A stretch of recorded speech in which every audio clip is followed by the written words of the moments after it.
Let's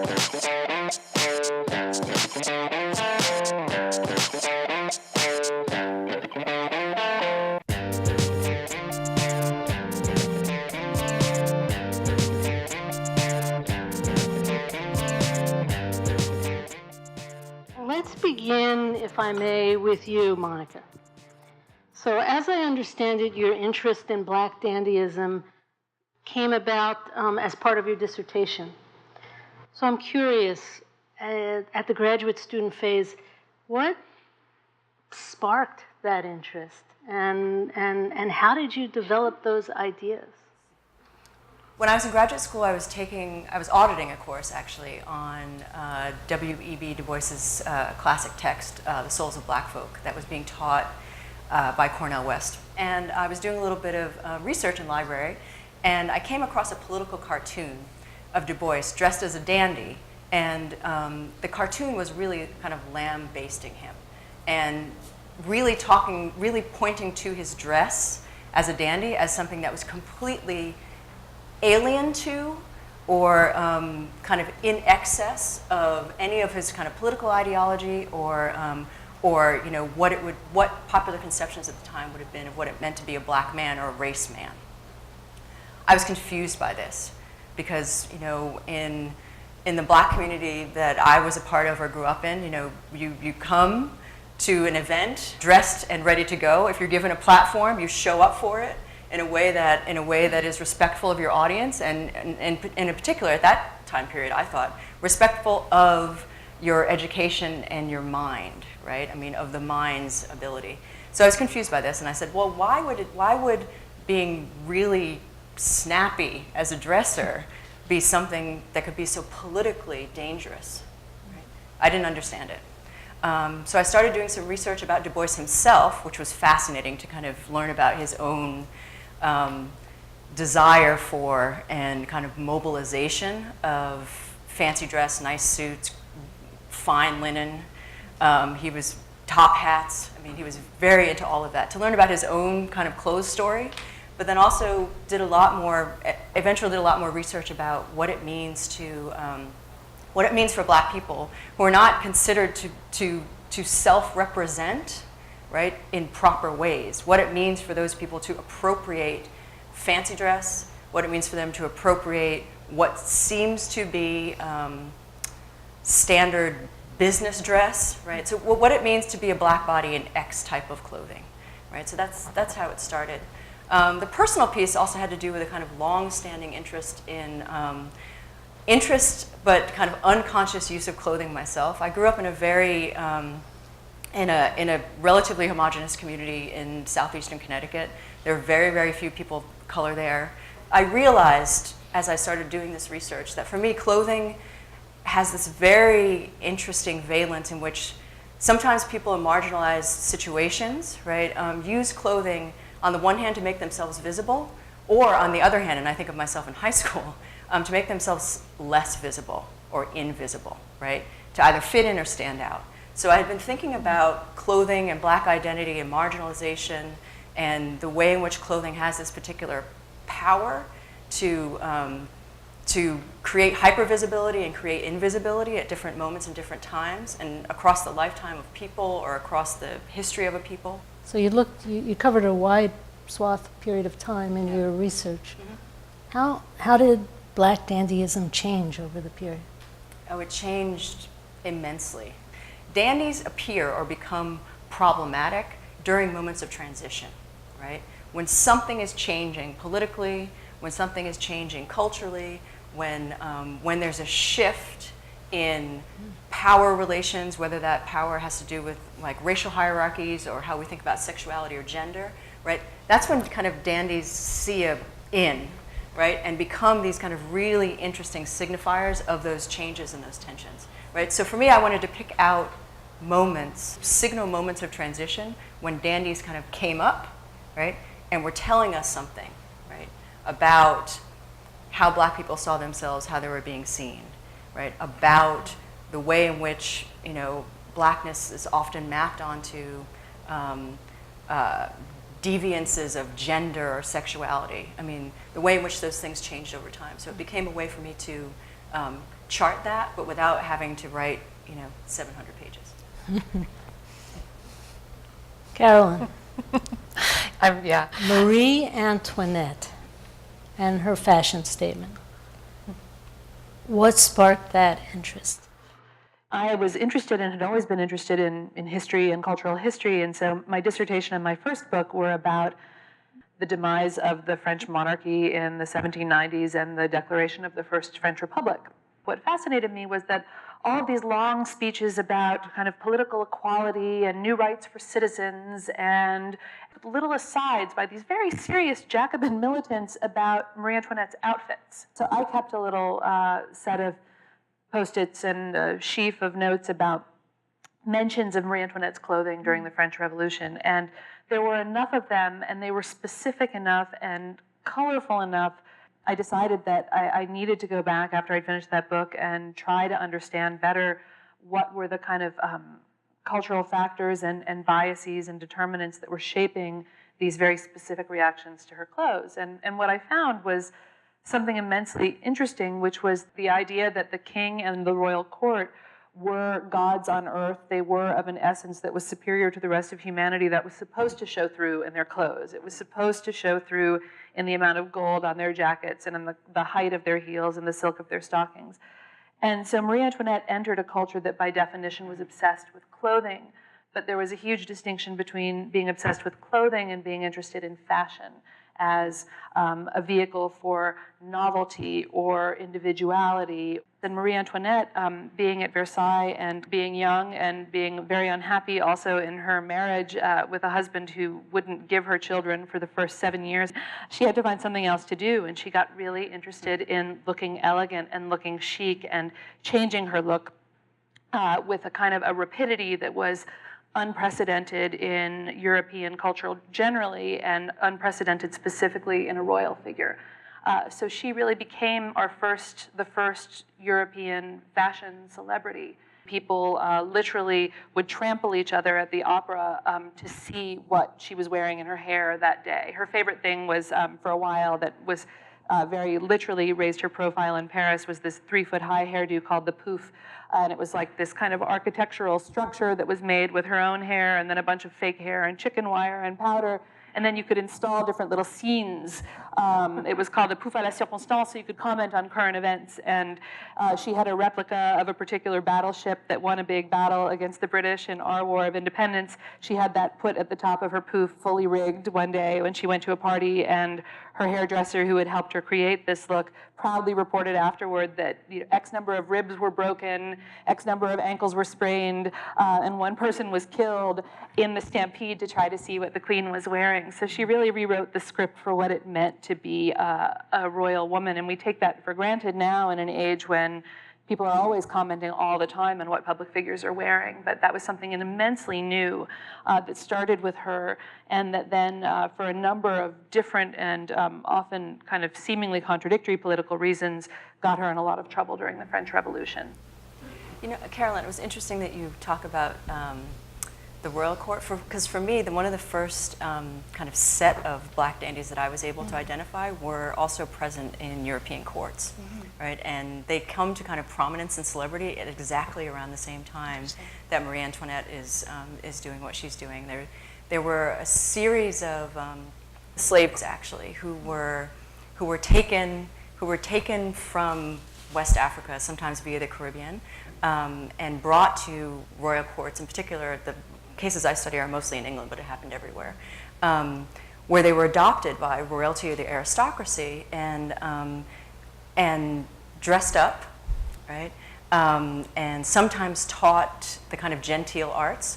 So some were trained as opera singers, some were trained as, kind of violin maestros. Then sometimes if they were adopted and became part of these households, they were freed, but then they were still within these royal families. And I pay a lot of attention to in my book Soubise, who was a companion to the Duchess of Queensberry in the 1780s, 60s through 80s, who really abused, according to British society, his position at court, right? So he would have a carriage that had, instead of a black groom, which was very popular at the time, he would have all white grooms on his carriage, right? He would wear the most expensive shoes. He was famous for having these diamond buckles on his red silk shoes, right?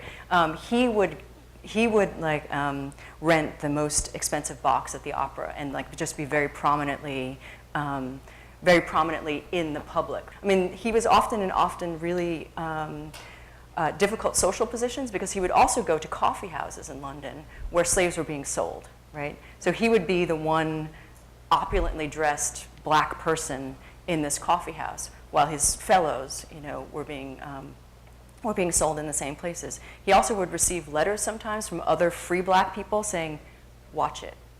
You are, in some ways you're blowing us up. This is too much. Like this is disrespectful, or you are painting a picture of blackness that's in excess, right, of what is possible for us politically at this moment." That's so interesting. And listening to you talk about him, I'm sort of struck also by one of the things that ultimately wound up making me sad about Marie Antoinette and my work on women. I like to think in terms of the power that these women were reclaiming at times when they didn't have other kinds of power. And yet, I'm thinking of this man going to a coffee house in his finery and being able to rent this box at the opera, and yet seeing other people being sold, and the sort of the limits of how far can fashion actually take you to be empowered in that way. Do you think about that a bit? I think about it all the time. I mean, I think about fashion, I think about style, and I think about dress culture. Right? And the fashion piece is sometimes the category that I am most worried about, right? Because it's so related to commodification, right? So that is the place where I find when people of color enter into that matrix, even in contemporary fashion politics now, I mean, that is the place where it's very hard to control. Right, and especially if we think about if we think about slavery as one of the driving forces of capitalism, you see how it's impossible. Like once you enter into that process, it's very difficult to find a way out of it. You can't dress your way out of that. Yeah. So then when I think a little bit more about style, right? So that's kind of where I try to do most of my thinking around these things, right? Because for me, style is really there's a fashion component to it, right? Because people are very interested. Style includes like being aware of what is trendy, chic, elegant, kind of on point, and like includes that. But also style can be really personal. It can be about a community. It can be kind of local, right? So sometimes style for me is a way in which people break through, even if for momentary moments, break through that kind of consumption capital nexus. As I think about style and the issue of conformity and nonconformity, I love the description of style as self-expression and the description of conformity as fitting into a community.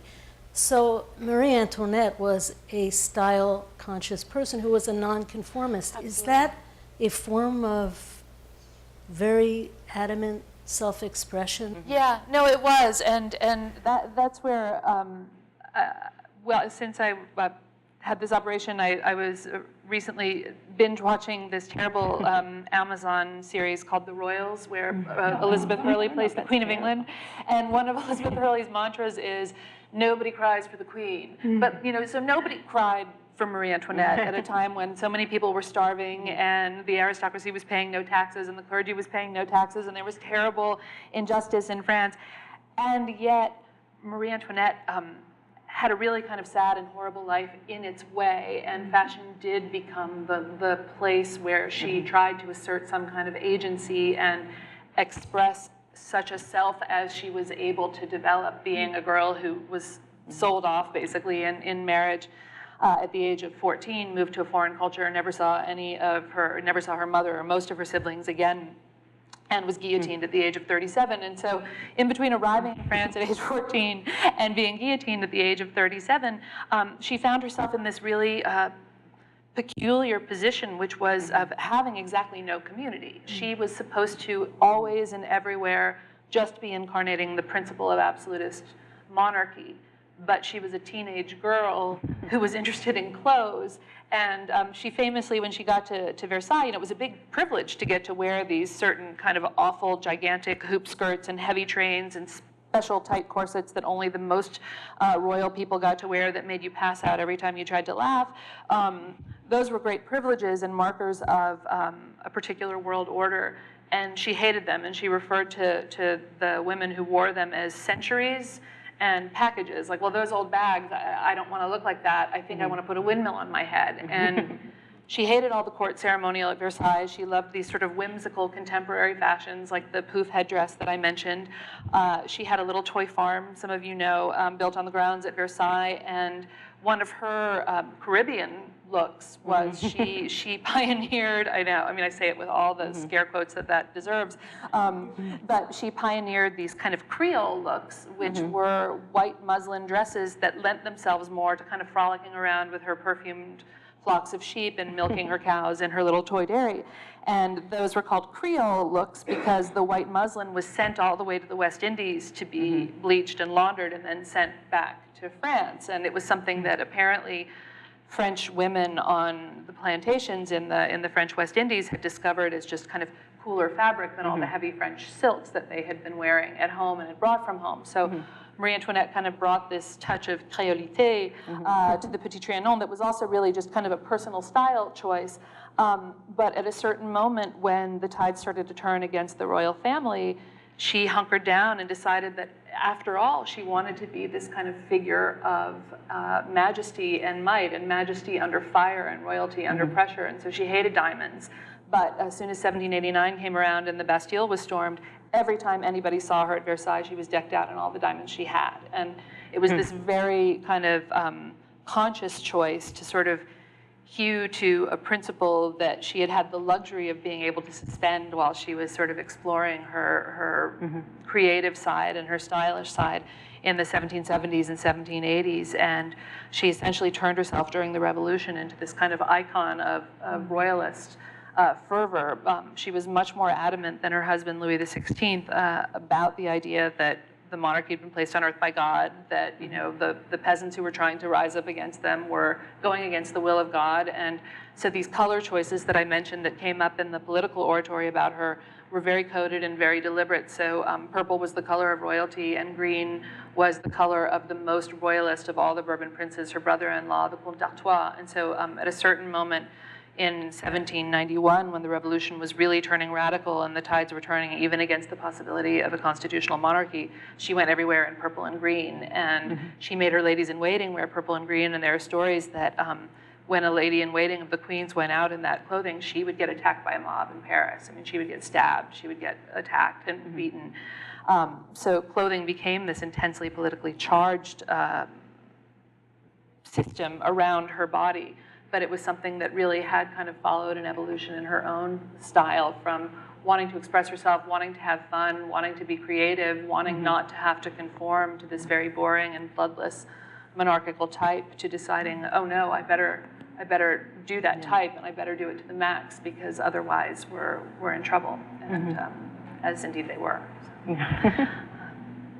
And just methodologically, I assume most of her clothing was destroyed during the Revolution. So what kinds of visual representation did you have accessible to you, and how did you piece all that That was together? really hard. And my agent, who's my favorite editor of all time, would call me at least once a week while I was working on this book and say, isn't there just some place in France where you can go and look at a bunch of her dresses? And this was also before even a lot of the sort of sources that are now online today were digitized. And so really reassembling her wardrobe had been a matter of going through, just manually leafing through thousands and thousands of court memoirs and thousands of pages of newspapers and contemporary commentaries, trying to find out what she was wearing on particular days. There was one immensely precious record that I wound up, after 2 years of begging the French government, getting the permission to consult, which was this one of her lookbooks from the 1780s.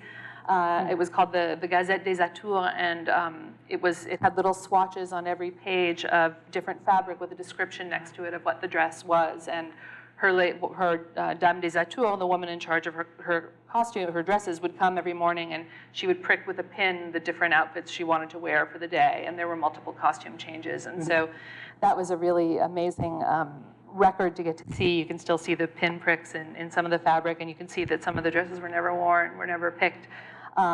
At Versailles, supposedly she had 6 entire rooms that were filled with her dresses, and those were one of the first things the people went for and pillaged when they marched on Versailles in October of 1789. So yeah, and there are a few like pieces of her clothes and stray shoes here and there that have kind of made it into different collections around the world, and that some are still held as relics in families in France, and people were really nice in letting me come and look at those. But it really was puzzle work of the most painstaking sort. What about legacy? And was post-Marie Antoinette style influenced, and for how long, and in what ways? Yeah, I like to say that the little white dress, that her Creole look that she pioneered at the Petit Trianon, that her little white dress was the little black dress of the 20th century, and in fact it became her most enduring probably contribution to fashion. It was this great democratization of fashion when she started wearing these kind of simple muslin slip dresses that didn't require huge armature underneath, that didn't require whalebone stays, that didn't require a train. You didn't have to have a servant carrying your train. You didn't have to have special furniture where you could sit with 10 feet wide hoop skirts. And so when she started wearing these little dresses in the 1770s, they caught on in a big way, not only with the people at court and the aristocracy who were just blown away by how much more comfortable it was to dress in that way, but in fact with a general public that was more easily able to copy them. And the Directoire and the Empire, all those dresses that you see, kind of the Empire waisted dresses that the people in the court of Napoleon and Josephine wore, all of those were really modeled on Marie Antoinette's little white dress, and you really see that that look kind of survived well into the late 19th century, and it was very much coded as a kind of throwback to the simple elegance of Marie Antoinette, which had not been so appreciated by her enemies at the time. Has your own style been influenced in any way by what you've studied? Oh, goodness. Monica. I have to say that when you write a book about Black dandyism, the first thing that happens when I give a talk, or even when I was interviewing for jobs, was that I would come in and I would sit down and people would say, "So we wondered what you were going to wear." Here's what I think about style. I think 2 things, and about my own style. It's changed over the years. I feel like I was, more stylish when I had more time. Same. Right? I mean, who has the time? Yeah, no, who has the time? But I will say that now that I'm less concerned about my own style, I'm actually become a really good, I think, observer of other people's style. So this is the thing that how style figures in for me now. Like, living in New York is a godsend around this. And I have to say that my book, what eventually became my book for my dissertation, really changed when I moved to New York and started teaching here at Barnard. Because there was a way in which contemporary Black style that I was seeing on the streets and that I was kind of, experiencing every day really made me think more deeply and differently about the history that I was telling. So I would say that the kind of beginning and ending of my book are really, where the book ends up, because half of the book that I wrote is my dissertation, the other half is what I produced when I was here in New York, really had a huge influence on me. So New York is a godsend, and what I really try to do, because I enjoy conversations about fashion and style, I try to keep up, right? And that means there's a couple of blogs that I hit daily, right, in my procrastination. I also, recently, because we were talking about the election and the inauguration, so all of the attention that's been paid to Michelle Obama recently, and Hillary and Melania. These are things that I really pay attention to and read carefully. I'm very, very attuned to visual culture as well as language, but I feel like visual culture is becoming, especially because we're like in an Instagram culture, we're in a social media place, right? I feel like in terms of that kind of influence in my own work, it's really gone in that direction, where where I'm able, and I'm kind of proud of this, I'm able to have conversations with my students about, like, in the 5 minutes after Beyonce's Lemonade came out, I said, okay, it's sort of like, so I try to keep those things going, right, so that I have a way of addressing kind of, important moments, in particular of Black style, that arise, that need to be interpreted, or I need to put some thoughts out there. I want to be able to do that as much as possible. So my own style used to be more important. I'm now thinking about it in a more kind of meta way. I was seated a few years ago at a dinner party in New York with a fashion designer who's now passed away, and he told me that one of his favorite long-term customers had told him that she reached a certain age where she no longer wanted to be the stylish woman in the room. Mm-hmm. She wanted to be like the sofa that was just very well upholstered. And I think the harder I work on my current book, and the harder we all work on, there's so little time for anything. And so I think that as much as I still love style as kind of an area of intellectual inquiry, and visual culture as an endlessly rich fodder for sort of discussion and analysis about politics and gender and class and money, and I still love all of that, but it no longer plays the role in my life that it did, and really I'm now looking for the kind of the respectable upholstery, and then the leg brace is one more excuse just to keep it simple. So. Thank you. So I think we're about out of time. I want to thank everyone for joining this evening. I have enjoyed myself immensely. Thank you, Carolyn. Thank you, Monica. Thank you. Very interesting studies and a really fascinating discussion. Thank you again. We wish you a good evening.